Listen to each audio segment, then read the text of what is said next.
We offer a full range of lessons, from classical to bluegrass, country.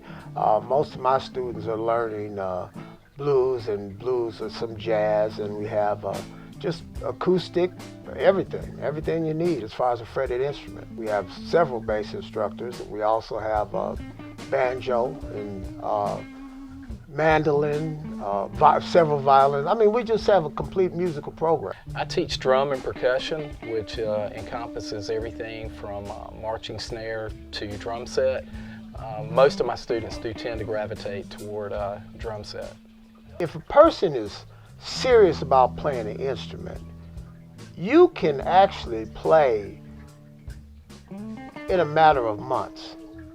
But you have to practice. You're not going to be able to pick it up, do your lesson, come back next week. I played my lesson and I don't want to do anything. You have to have the drive to go beyond your lesson, and your lessons will correspond, and you'll go farther and farther. That depends on what kind of player you are, you know. But most people, once they really get into it, I'd say the average player within 6 months can be decent. You know? To master, especially drums, it's a lifelong thing. You're constantly learning. I learn things from some of my newer students, and I've been playing 40 years, and I'll see them play something slightly different, and I'll think to myself, the next time I play in a band setting, I'm going to use that lick. One of the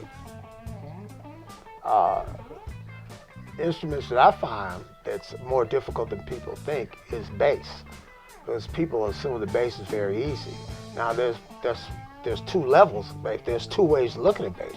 You can look at bass, electric bass, as I'm a lazy guitar player and I just have to play these few notes and the rest of that. Or you can embrace the instrument, because it's a classical instrument, you know, upright. And if you adapt those rules and those techniques, I mean, there's just a whole nother side of it.